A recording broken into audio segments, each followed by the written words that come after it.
Okay, maupay nga gabi mga bugto. Right, praise God, nashock ka mo? Actually, ako liwat. I am really shocked that time nga ginsingan ako. But I do believe na diri Lord nagkakamali because God is not a God of accident. So everything that happens to our lives has a purpose.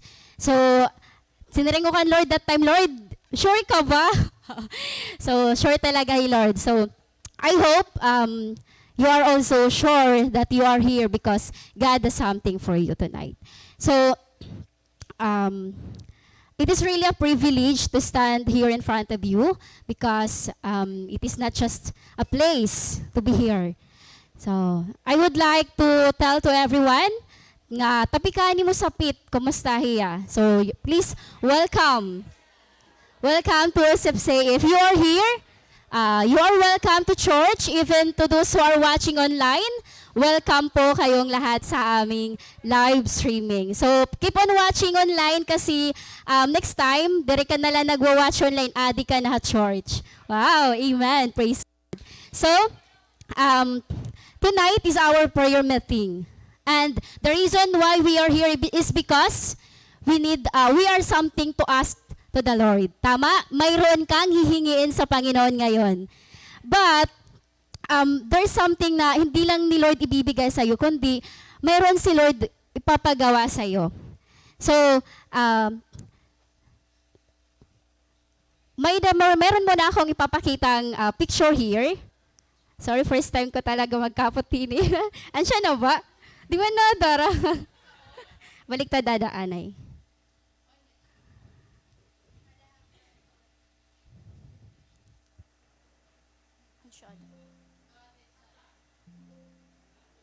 Wala, diri talaga na, Dara. Baliw. Yan. Oray pa actually. So, na-start pala. So, for those persons nga diri nakilala ha ako, I would like to introduce myself, of course, for formality. I am Jaisal Barsana, but you can call me Ate Jai or Miss Jai. So, I have your picture. Yan. So, this is a calendar. 2023. So, we are now at, hi na kita? June, at the month of June. So, almost half of the year na kita. Tama po ba? So, for that 6 months, actually matatapos ng month of June. Mag-July na kita. Today is June 28, 2023. Ilang days na lang, mag-July na tayo. So, kumusta kaya ang buhay natin? Are we like this picture na noong January, masigla tayo, di ba? We are so excited kasi maraming blessing si Lord. Di ba? Pero later on, napagod siya. So, tanong ko rin sa inyo, pagod na ba kayo? Remember, nasa kalahating taon pa lang tayo. So, we have another 6 months na igugol natin ating mga sarili. Okay? So, meron pa tayong natitirang 6 months to pursue the things that we desires in life. So, yan. Okay? Yan, another example, illustration. Sino dito yung mahilig mag-stargazing? Diba? So, siguro all of us, mahilig tayong mag-stargazing kasi there's something up at the sky na gustong-gusto nating titigan or tingnan. Diba? Mahilig tayo. And when we gaze a star, we usually use a telescope. Hino na ba nga di nakagamit ang telescope? Wow, diba? Kung nakagamit ka na, praise God, pahod maliwat kami. So, diba? The purpose of that, the telescope helps us or enables us to see a faraway object. So, it enables us na makita yung mga malalayong object, the star itself.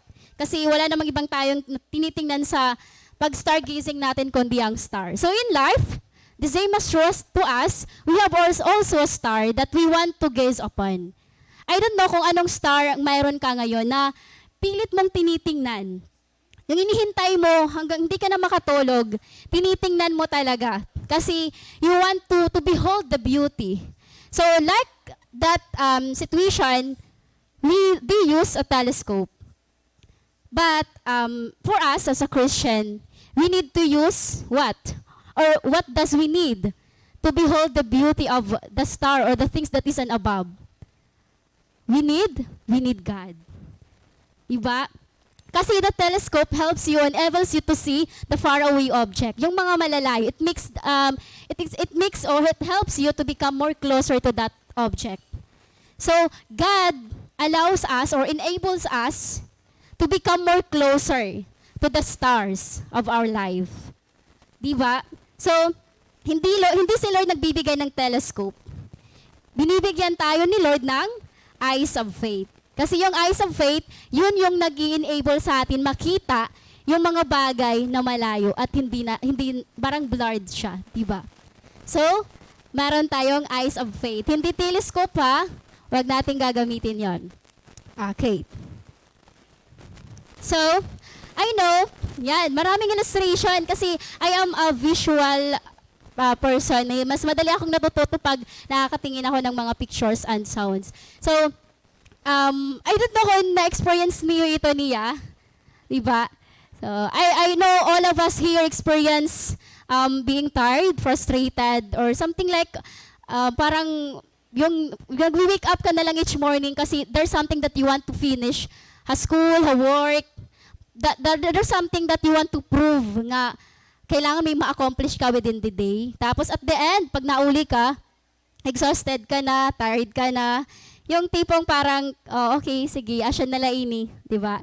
So, Christian ka man or non-Christian, we all experienced this kind of tiredness, frustration, life. Kahit anong religious affiliation mo, legit talaga ang life. Yung reality ng life, may experience talaga natin na mapapagod tayo. Di ba? So, yan. We cannot deny the fact that kahit sabihin pa natin, strong person ka, strong woman ka, strong man ka, darating din yung panahon na mapapagod ka rin, di ba? So sabi ko pa nga kanina, half of the year pa lang tayo, pero most of us here pagod na or has gone a lot of things, pursued a lot of things, their dreams, their goals, their career, and I am not exempted of those persons. I am really actually one of those persons that I've searching a lot of things in life. Then, na-experience ko rin to. Napagod din ako. Pero praise God si Lord. Grabe si Lord mag-sustain. Diba? Grabe si Lord mag-sustain. So yan, actually hindi pa tayo, papunta pa lang tayo sa exciting part. Kaya I invite everyone nga, please be comfortable with your seats lang muna. Yan. Papunta pa lang tayo sa exciting part. So, yan, sabi ko pa nga, we all experience this kind of frustrations in life. Failures, weaknesses, kasi marami tayong ginagawa, especially when you are at the age of nag-adulting na, it is really evident and it is really true na may experience natin to lahat. But, yan, we are so blessed kasi nandito tayo. And tonight, let us rest our mind as we receive God's word. And our theme is entitled, our passage is entitled, or we have a theme, Back Where You Belong. So, yan. May binalikan ka na, Babugto? So, I hope, I know, gutin na layan na nasimba kasi summer na nangungulian iba. Di ba, naulihira irang mga balay? Pero, there's something, dako nga butang, nga pwede mo balikan. And that is something nga pag-i-restoryahan natin yan nga gabi. I hope diri la kita nauli aton panimalay, the building. But we need to go home, to return to home, wherein we can find a true rest. Diba? So, our word for tonight is found in the book of Jeremiah, chapter 3, verse 14 to 15, NLT version. If you have your Bible, can you please read it with me? Or kunwari naman, pero mas mapunta may Bible ka mo. Yan. So, in Jeremiah chapter 3, verses 14 to 15, God said, Return home, you wayward children, says the Lord, for I am your master. I will bring you back to the land of Israel, one from this town, and two from that family, from wherever you are scattered. And I will give you shepherds after my own heart, who will guide you with knowledge and understanding. So, praise God for the reading of this word. So, as we can see, almost two verses lang pala, talaga ang pag-uusapin natin ngayon. So, since this is a prayer meeting, mayroon tayong hingin sa kay Lord. So, mayroon si Lord ibibigay sa atin. Pero, before hiton, may dahil Lord muna gusto ipahimo ha aton. Okay? So, sabi ko po nga kanina, hindi tayo exempted. That according to the preaching of Ate Celine last Sunday, yung righteousness mo kay Lord, hindi yun basis para hindi mo na ma-encounter o ma-experience yung mga struggles sa life. Do not ask God nga, why Lord, nag-church man ako, nag-cell group man ako, pero kay alaw mo ma-encounter o ma-experience ko ang mga brokenness and mga failures. Or even myself, kadada ko nga inimiha akon. Pero, yan, ayaw i-ask kan Lord nga, tungod nga nag-church ka, exempted ka na, di ba? So, saling ko pa kanina, we are not exempted, di ba? Dore kita exemption. Kasi, there's something, a purpose, kaya ginaalaw ito ni Lord. Okay. Yan. So, in order for us to know the passage that we have, so let us know who is Jeremiah. Kasi nasa the book of Jeremiah tayo. So, si Jeremiah is a siyang prophet. So Jeremiah pronounced God's judgment upon the people of his time for their wickedness. So, isa din sa book ni Jeremiah yung familiar tayo yung nasa first chapter ng Jeremiah yung sabi doon ni Lord kay Jeremiah nga, before I formed you, I sanctified you. Before you were born, I ordained you prophet to the nation, di ba? We are all familiar of that. Even yung Jeremiah 20:11, yung for I know the plans I have for you. Plans to prosper you and plans to give you hope and a good future. Diba? So, yan. But the question is, bakit nga ba tinawag ni Lord si Jeremiah? Bakit kailangan pang gamitin si Jeremiah to call or to speak to the people of Israel? The answer of that bugto is because Israel this time parang ngayon din sa ating time. Parang nawawala, nandito, at wala na. I don't know, pero if you can agree with me with this statement, I've tried and tried yet I am not satisfied. Yung ginawa mo namang lahat, yung marami ka namang ina-apply to work, pero ni isa walang tawag sa'yo. Yung aral ng aral ka, pero hindi ka pa rin na yung top 1 or hindi ka pa rin pumapasa sa exam. Yung marami ka nang inapihang marami ka nang sorry kayo di talaga umarag. yung marami ka nang na involved sa the different nag-English. Na-involve ka na sa different cell groups pero di ka pa rin nag-grow. Di ba? At yun, masakit talaga isipin yung mga frustrations natin sa life. Yung pilit nating sinusubukan natin yung best natin pero wala pa rin eh. Parang may kulang. There's something wrong. Lord, at alam niyo ba kung anong pinakamasakit?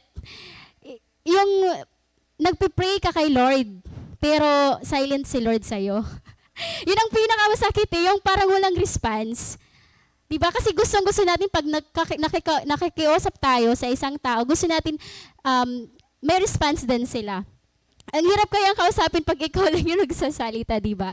So, this is really hurt to know that these things are really evident and happening to all of us. Yung we've tried a lot, pero kulang pa rin, hindi pa rin sapat. Hindi pa rin sapat. Kaya because maybe there's something na left mo. Or there's something that you need to look back. There's something that you need to go back. Or you need to return again. Parang may naiwanan ka. Diba? Pag nalakat kita haton panimalay pag naglalaksikit. Tapos may nabayan kita nga importante. Diri kita at peace. parang dire kita sure kung makakaya ba natin. For example, ang cellphone niya na kailangan natin talaga ang gadget for communication. Bagat kailangan mo bumalik, anay. Pero may ito nangyayari ako na actually, nga nasasayang talagot na ako't pasay kay pero may talaga na ako nabalik kay dapat ak babayaan. Pero grabe Lord kay dire ako niya ginaalo nga kuan nga yon mabalik gina-accept lagap yan. In relation to this what I am trying to say is legit talaga an frustration sa aton life. So tonight is God wants to invite you again, once again. Gusto ni Lord nga na ano man, gusto ni Lord na bumalik kita haiya. To return home. Yan. Kasi, in returning home, there is something may paghimuon ni Lord na aton. So, before we proceed to that, let us first determine kung hirahinon aton mga character yan ang gabi. So we have the wayward children and the master. So ano kaya ang karagsingon ng wayward children, or what does it mean to be a wayward child? So wayward child or waywardness means it is a losing a self-conscience of doing the right thing. Kung na Filipino, gimbutang ko na lang na para maintindihan talaga naton, pariwara or lumihis. Hino na nga din naka-experience nga, makadto ka dapat hani mo kakadtuan, pero nawara ka. Diba? So, siguro, naka-experience kita ito na aton. Even, natin mga online viewers, nakaka-experience ka mo, nangangadto ka mo, diri dapat niyo kadtuan. Yan, lumihis ka, or nawara ka, han direction.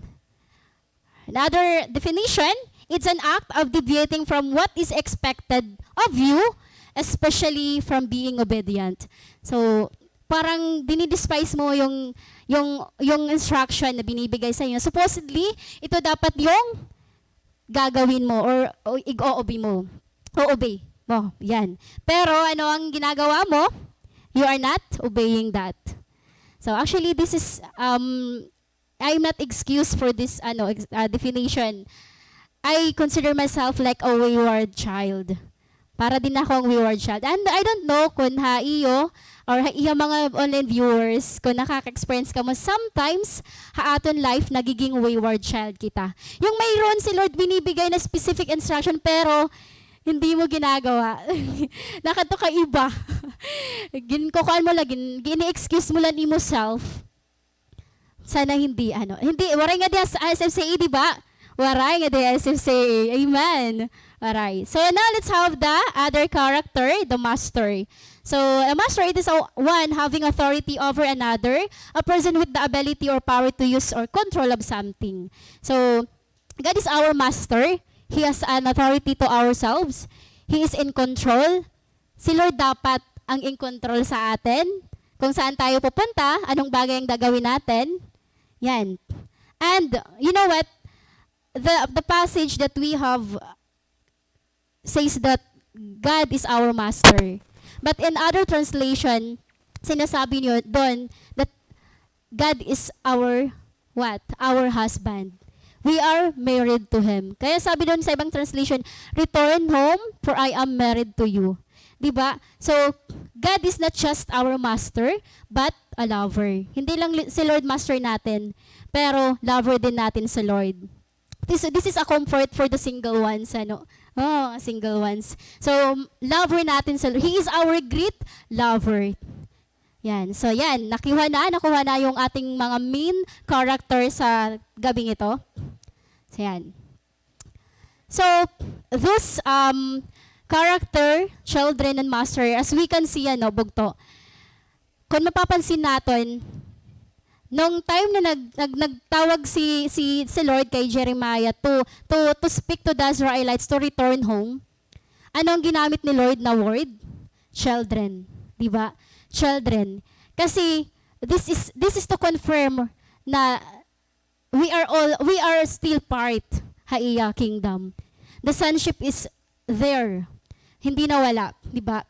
Though iniwan natin si Lord like a wayward children, or a wayward child, pero tinatawag pa rin tayo ni Lord na anak. In Tagalog translation of this passage na sa ringa to nga, manumbalik kayo. Manumbalik kayo, kayong mga anuan, manumbalik kayo, kayong mga anak na pariwara. Yan. Manumbalik kayo, kayong mga anak na pariwara. So, di ba? So, sabihin mo sa katabi mo, bumalik ka na. Yan. So, yan. Sabi ko pa nga kanina, okay, nakabalik na kita. Amen. Nakabalik na kita, kaya di kita SFCA. Amen. So sabi ko pa nga kanina, so we left home. Do not be confused, Bugto, that home here is not just a structure. Hindi lang yung building. Yung home na tinatawag dito is si Lord. Diba? Kasi sa home, dito natin ma-experience yung peace, yung acceptance, yung love. Diba? Hindi naman natin ma-experience, not unless kung they really what okay ni mo parents, ni mo family, diba? Pero if your parents are, may dama ko pa bahira, I mean, is we can actually experience this kind of home wherein we can find rest, we can be true to ourselves. Pwede lang kita nga lumingkod, kung ano tatong karaglingkod, magsulot ka na at karagsuluton, kumaon nga at mabusog, di ba? We actually do the things that we are comfortable in our home. So, though we left that place, I mean, we left God, our home, kasi God is our home. His presence is our home. In His presence, there is fullness of joy, and in His presence, we can find rest. Diba? Sa presence lang ni Lord na tayo makaka-find ng comfort and rest. Sa presence lang tayo magiging komportable. Kasi nga, sa presence ni Lord, pwede kang umiyak, pwede kang tumawa, pwede kang tumalon. Pwede mong gawin lahat kung anong gusto mong gawin. Kung wala kang kasama. Pero sa mga ka-boardmate, mahirap yun, mag-a-adjust ka talaga. Kaya na-miss ako kay Lord, alaw ni Lord nga maglugaring ako. So na-experience ko ang magiging comfortable nga the presence ni Lord. So praise God, ano. So yun, sabi nga dito, though you left home or though you left home, our sonship or your sonship remains. We are still part of the family. Kasi sa home, di ba, di tinatawag yun na home pag walang parents, di ba, at walang mga anak. So, yan. We are still part of the family. Kung di ka naman hindi ka na nakikita dito sa SFCA or sa cell group nyo, don't worry, Bugto, kasi, we are still part or you are still part of the family. Hindi yun nawala kasi tawag pa rin sa'yo ni Lord, anak. Tawag pa rin ng sa leader mo sa'yo, nak. Diba? Oo, nak. So, yan. Hindi ka pa rin nawalan ng place.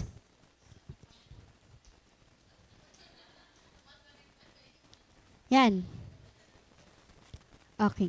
So, in order for us to go back to God, to return home, sabi ko pa nga kanina, mayroon si Lord gustong ipagawa sa atin. Tonight, God is inviting us to return home. Yan. Kung di ka talaga manumbalik, masusugad ka talaga hininga picture, ng illustration. Yan. Come home now. Now, di ba? So when you return, you will surrender. Sige nga, can I see your hands? Pwede bang pakibuklat ng yung mga kamay? Libro. Yan, di ba? So pag naaro ka mo mo parents or kan Lord na la mismo, yes. Pag naaro ka mo, di ba? Ginbubuklat natin mga kamot. Di ba? So kano kayon reason? Dili pa pwede nga sugadlay ni natin kamot pag naaro kita. Tagi ako balon mama, di ba? Kailangan buklaron. Kasi that illustrates, that symbolizes na we need that thing. Yung kailangan talaga natin. Parang hindi pwede na yung, di ba, matalikod ka, mamatagi ako, dirit, maatubang ka. You personally go to that person, You personally talk to that person. Diba? Personally. Pero yan, naka-online naman, na-chat ka nila. Pero reality talaga, face-to-face, na atubang ka, nakikiistorya ka, na bukladan imo kamot. Sometimes nga naluhod pa pag diri talaga gintatagan, di ba? Natangis ka pa. What can we know from this? We can know that when we return, we surrender. Because when we surrender, actually, we surrender our pride. We surrender ourselves to God. When we return to God, nabuklad kita na't kamot, di ba? Naluhod kita. Pag naaraw kita ka, Lord, I'm sorry. Lord, dari na talaga ako, asiring kita nga, asiring kita iton. So, it only means, it symbolizes that we're accepting that we are weak. And we need God. Dari natin kaya natin sarili. Dari talaga natin kaya natin mga sarili. Yeah. Kasi, kung kakayanan man ito natin, maabot lagap and part, na diri laghap natin makakaya. Kaya ay talaga pagperita bugto. Oo, i-accept nila that you need God. Each one of us need God. So if you are new tonight, please put it in your mind nga and also in your heart nga need mo talaga He Lord. Need natin He Lord. Kasi apart from the Lord, di ba, we are nothing. Yes, we can accomplish, we can go to search those things, pero diri laghap kita satisfied. There's something in a void, diba? There's something missing. So yan. When you return, you will surrender. You surrender your pride, you surrender yung will mo sa will ni Lord. Kasi gusto ni Lord, ayan, God doesn't want you to go away from the family. Diba? So yan pa nga, God never change in loving you. Hindi si Lord nag-change sa pagmamahal sa'yo. Napakasarap, di ba, yung isipin na pag bumabalik ka sa bahay nyo, for example, sino naka-experience dito nang naglayas ka nung bata ka pa? Di ba? Yung mga teenage life natin, usually, common talaga ito kasi yung mga emotions, di ba? Pag pinapagalitan, layas agad, di ba? So, and then, pag bumabalik tayo, kino-confirm natin sa iba o sa member ng family niya, diri na ba nag-isog yung mama? Di ba? Diri na ba nag-isog yung papa? Kay bangin kasi pag uli ko, isgan ako sa galitan. Di ba? Ginko-confirm. We make it sure that they are no longer angry to us. Bagat nagpapas na. Kay makuri talaga magkadto sa nga person nga galit ha imo, di ba? Parang makaradlok man ito. So, yan. God never change in loving you. Kung if you are that one person tonight na nag-struggle ka, magbalik nga da kan Lord, or kumada kan Lord, please remember, I want to remind you tonight, that God never change in loving you. Hinihintay ka ni Lord. God is waiting, and He is patiently waiting na manumbalik kita iya. Hindi lang pagbakabalik nga diha church, yes, that is good. Hindi lang pagbabalik sa group, sa Friday, so anong mga activities, that is good. But yung personally na mabalik ka kan Lord, yung sabi ko pa kanina, i-open mo yung mga kamay mo at manunumbalik sa Kanya. Kasi in Psalms 103 verse 8 to 15, hindi to, verse 8 to 15, I'm sorry. So, in Psalms 103, kindly check your Bible sa lang po. The Lord is compassionate and merciful, slow to get angry and filled with unfailing love. He will not constantly accuse us, nor remain angry forever. He does not punish us for our sins. He does not deal harshly with us as we deserve. Pag naglayas ka, bali, deserve mo talaga to balon, bugto. Di ba? Deserve talaga ito natin. But, kan Lord, God is the best talaga hiya nga Father. Kasi do gimbayaan naton hiya, diri kita niya papasakitan pag bumalik kita iya. Di ba? Diri kita papasakitan kasi according to the Bible, He does not deal harshly with us as we deserve. Deserve natin, we are deserved to be condemned, to be punished, to be destroyed. But God didn't allow that. Diba? Hindi yun inallow ni Lord. Kaya nga, binigyan tayo ng salvation that is through Christ, diba? Yan. So, hindi lang yan, aside na ini-invite tayo ni Lord to return to Him, to His presence, God, there is also a reward. When we return to God, when we return to Him, when we return to our deep commitment, and to build again our relationship, our trust, there is a reward. So ano kaya ang reward na ibibigay ni Lord sa atin? So sabi, yan, knowing who God is, His love, mercy, and grace. Yan. So God's reward, number 1, there will be a fulfillment of the promise. So napakabuti talaga ni Lord, no? Yung ini-invite ka na nga, hindi na si Lord galit sa'yo, at meron pa siyang gustong i-fulfill na promise or magandang future sa buhay mo. So we can trace that from this verse. I will bring you back to the land of Israel, 1 from this town and 2 from that family, from wherever you are scattered. Sabi ko nga, mga wayward children tayo. Kung hindi naman tayo wayward child, then praise God. Pero if you've experienced to become a wayward child, then this is a promise for you. This promise is for you, I mean. God will bring you back to the land of Israel. So ano ba yung land of Israel? So today's time, yung mga Jews ngayon, they believe that Israel is a promised land that our God gave to Father Abraham. 'Di ba? Sa Genesis mababasa natin doon na si God the Father nag-promise siya kay Abraham to give a land, 'di ba? So yung mga Jews nowadays, they believe na that was the promise before. And yan yung nation Israel. So, may I ask to you also, Bugto, ano ba ang promised land na ginhatagay mo ni Lord? So, there is something that God, may binigay si Lord sa'yo na land. Ano kayang klaseng land yan? Or place? So, in other translation, we can say that Israel, or other translation is Zion, means a place appointed by the Lord where His followers can live and serve God. So, yung Israel pala, or yung Zion, it is a place where God appointed that, wherein we can serve and we can live with God. It is a city of holiness or a city of refuge where God protects people from the evil ones. So, yan. Balikan natin yung mga frustrations natin sa life. Maybe because you are frustrated, you are tired, you've done a lot of these things, the things, ano pa yung mga thing ito nga da. Maybe because you are experiencing those because you are not in the city of refuge.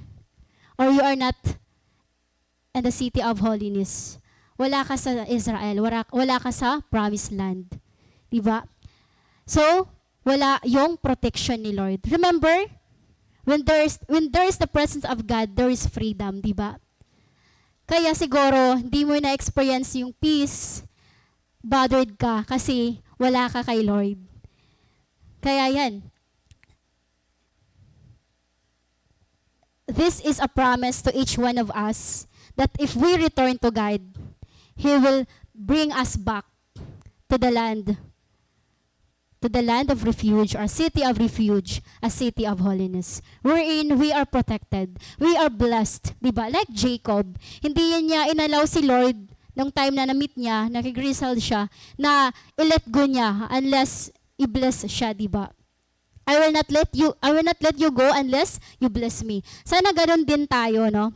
Yung hindi natin papakawalan si Lord pag nagde-devotion tayo sa ating mga secret, mga quiet times. Yung parang hindi tayo mag-get up sa ating nap pag hindi tayo be-bless ni Lord. Pag we cannot feel God's presence and God's peace, hindi tayo babangon. Yan. So, this is fulfillment of the promise if we return to God. So, yun, alam natin that in this world, diri talaga peaceful, right? Ha, dinhi kalibutan, dinhi palakat balogan maari nga sa angan. Bisan kita kumain nga sulok, we cannot find the safe place for us. So, aton mga Christians, ang aton na pinaka-safe nga place, diin man, CR, dere, di ba? Kwarto mo, ha, imo, diin man ha, kusina, safe ya kasi magkinaong ka. You feed your physical body, no, bugto. The safe place for us as a Christian, as a believer and a follower of Jesus Christ is at the presence of the Lord. Okay? At the presence of the Lord. Yan. So that is the reward, number 1. Number 1 reward pala ito, pero silent man ka mo, parang di kayo excited. So praise God, di ba? Praise God. Palakpakan natin na ni Lord. So yan, di ba?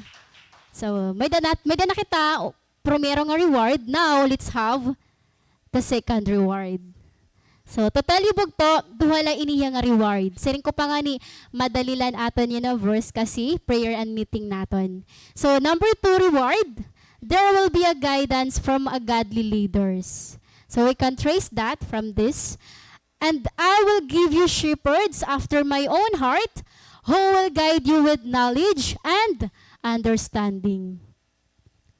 Hindi rin gusto ni Lord nga maglinugaring kit, mga bugto. Gusto ni Lord nga maida kita, kaupod. Maida magiging accountable na aton life. And please take note of the highlighted words. I will give you shepherds after my own heart. Yung shepherd dito is, they are the ones na nagpo-protect sa'yo. They are the ones na nag-guide sa'yo, nagmumold sa'yo, nagpupush sa'yo na magkaroon ka ng Christ-likeness. Example of this are yung pastor natin, di ba? Si pastor, di ba, grabe makapush siya aton. I am not sure, I'm not sure. I don't know iyo kung paano niyo na-experience si pastor mag-push siya iyo, mag-encourage siya iyo. Pero every time na nakakasuri ako, pastor, di rin man na siguro nga about kan Lord, pero iba nga area talaga, nagpupush talaga, nag-encourage talaga akon. Ngan, I really praised God on life ni pastor. Even ang aton mga choosing ones, aton mga ati leader, kuya leaders, sil leaders, ang asawa ni pastor, syempre, our very beautiful ati Celine. Diba?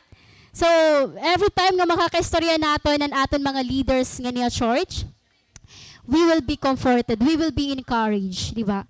Ma-encourage kita because they are the shepherds that are after God's own heart. Sila yung mga leader na binigay talaga ni Lord. Hindi si Lord nagbigay ng leader para sa iyo na galing sa iba. Alam niyo yung galing sa iba? Basta sa iba. kayo na lang mag-host kung saan yun. Basta sa iba. These leaders came from God's own heart. So, please take note, no, as a Christian, especially kung bago ka kay Lord, do not be deceived kasi merong iba palang shepherds ngayon. Diba? Hindi lang parang shepherd siya, pero sabi pa nga sa Bible natin, na mababasa natin nga, nagkuklooth lang siya nga as a sheep, pero goat pala sila, di ba? So there's a lot of teaching right now na diri talaga hiya tikang kan Lord. It does not came from the Lord. So we need to be careful. We need to discern kung ano ba talaga ang tikang kan Lord, ngayon diri tikang kan Lord. So how can we do that? We can know them by their fruits, di ba? According to Bible, the way they live their life, di ba? So anong ginagawa ng shepherds? They will guide you with knowledge and understanding. Wow, mga batok talaga ni Raati kuya. Actually, I am really amazed na aton mga ati leaders, kuya leaders. Kung mga dadati talaga nila, they are really successful in their careers. Pero, grabe hira ka-humble ngan, grabe nira understanding and wisdom, di ba? Grabe hira magyakan, mag-advise sa imo. To the point, mapapauo ka nila talaga. Di ba? Not unless kung matiga talaga ni mo ulo. I'm sorry the word. Yan, di ba? Not unless kung di rin mo talaga seryoso. Pero, you know what? Seryoso talaga si Lord. Kaya, binibigyan ka ni Lord ng accountable leader na able to correct you, able to guide you, able to instruct you what is necessary. Kung ano ang kailangan. Hindi lang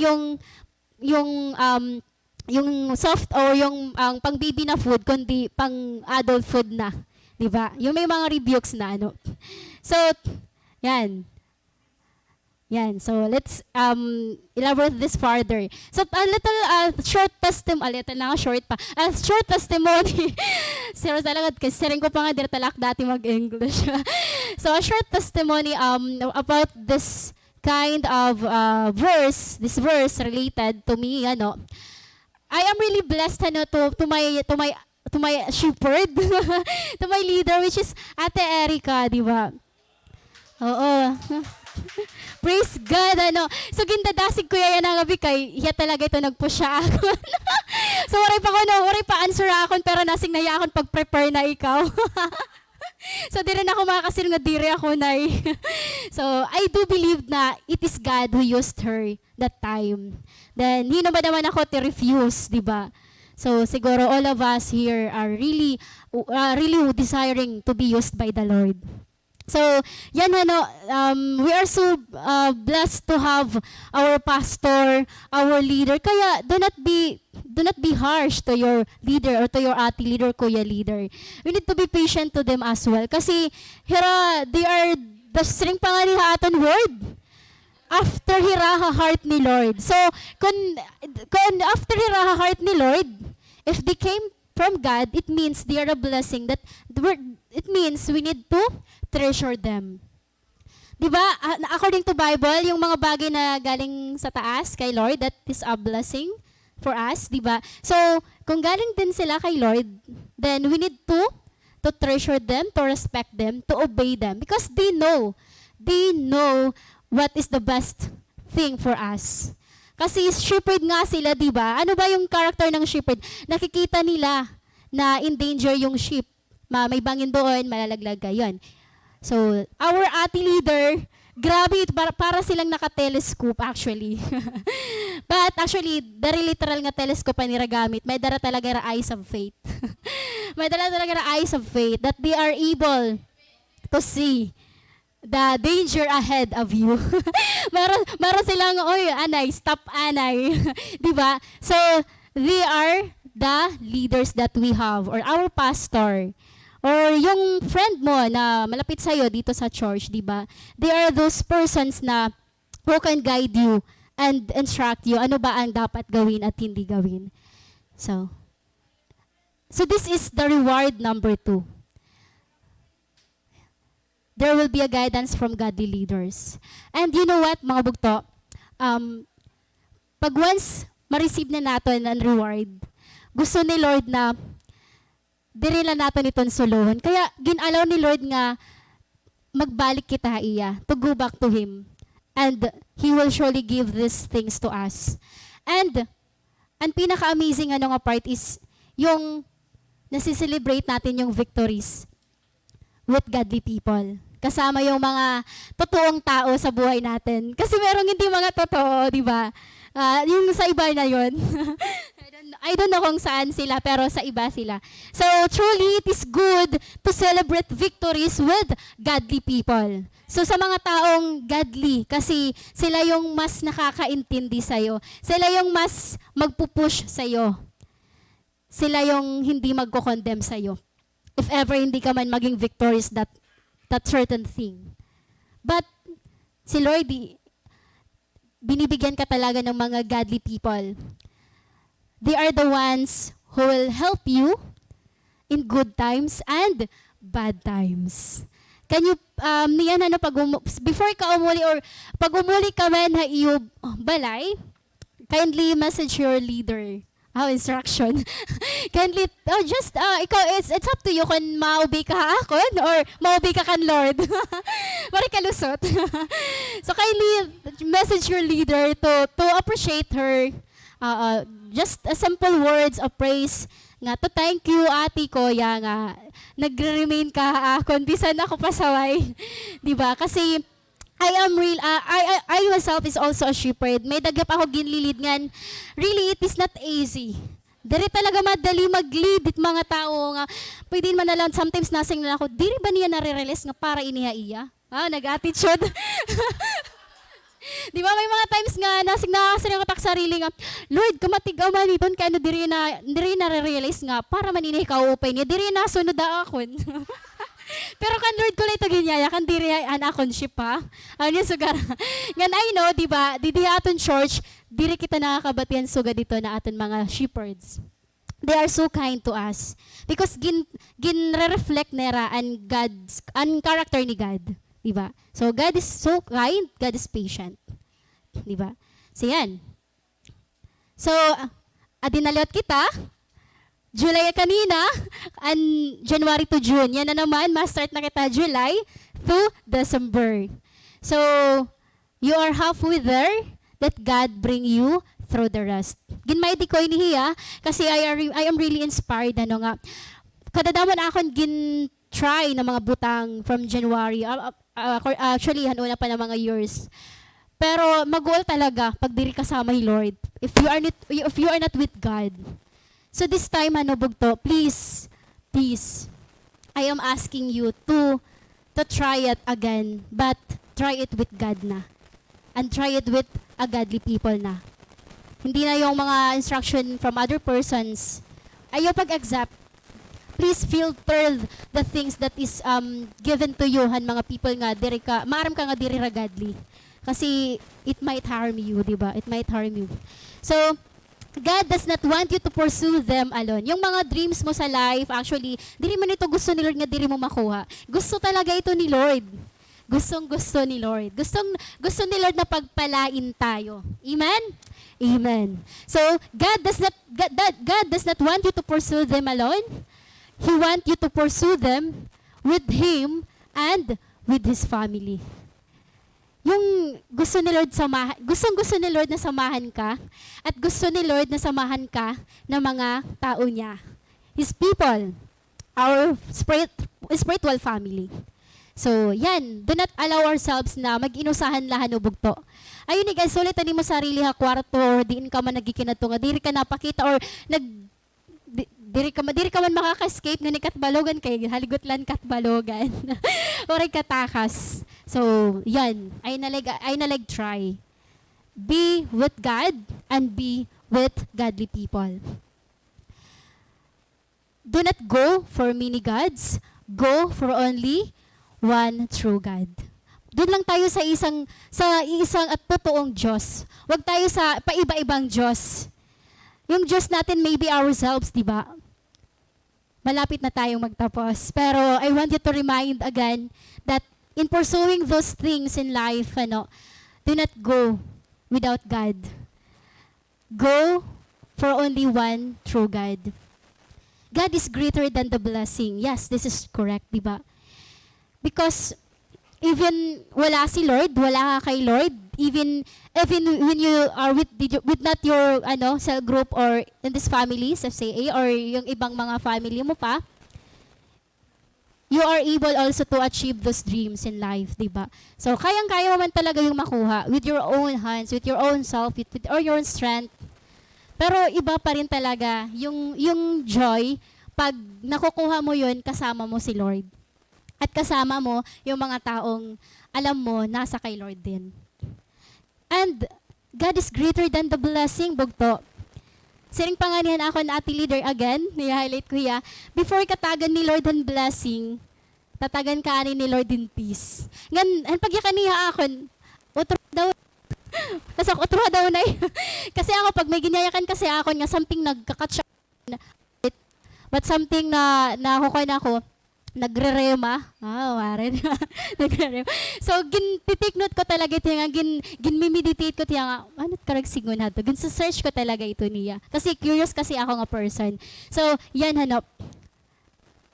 Greater pa ngayon ni Lord ang mga blessing nga igahatag niya aton. So, do not go for the blessing, go for the one who give you blessing, di ba? Because, sasang pangani, Philippians 4:7, and the peace of God, which transcends all understanding, will guard your hearts and your minds in Christ Jesus. Though di rin mo man makakuha ito ng mga blessings, pero may ada ka peace. Hain ba di mo gusto? More blessings, no peace. Or may ada ka blessings, pero may ada ka liwat. May ada ka peace, Pero may nakagap blessing. So, duha nga yan. So, mga pugto, I would like to encourage you nga, it is really not easy to live and to pursue this life, a Christian life, to compete with other people. Ano man ito nga aspect sa life, career, studies, ano pa ito nga the relationships, I don't know. Pero God really is a giver of peace. Tatagan kitahan peace ni Lord na bisan din rin natin naiintindihan. We can fully trust and we are confident. Diba? Confident kita. Yan. Come back to where you belong. Come back to where you left God, where you left your family, the church. I don't know kung talagsa ka na lang sa church or nakadi ka man pero diri mo na feel. May something bagat diri ka na na-ignite. So, God is inviting us tonight to return to Him first. Because when we return to Him, we surrender ourselves, we surrender our will. And then, God gives us peace. And then, may ada na reward. And then first, there will be a fulfillment. May ada an promised land. May ada protection. And second reward, there will be people, godly leaders, na mag-guide, mag-instruct ha atin for our own good. They are not going to harm us, but they are going to help us, diba? So again, come back to where you belong, because He is not done with you yet. So, I want to stand, everyone to please stand. Let us close this with a prayer.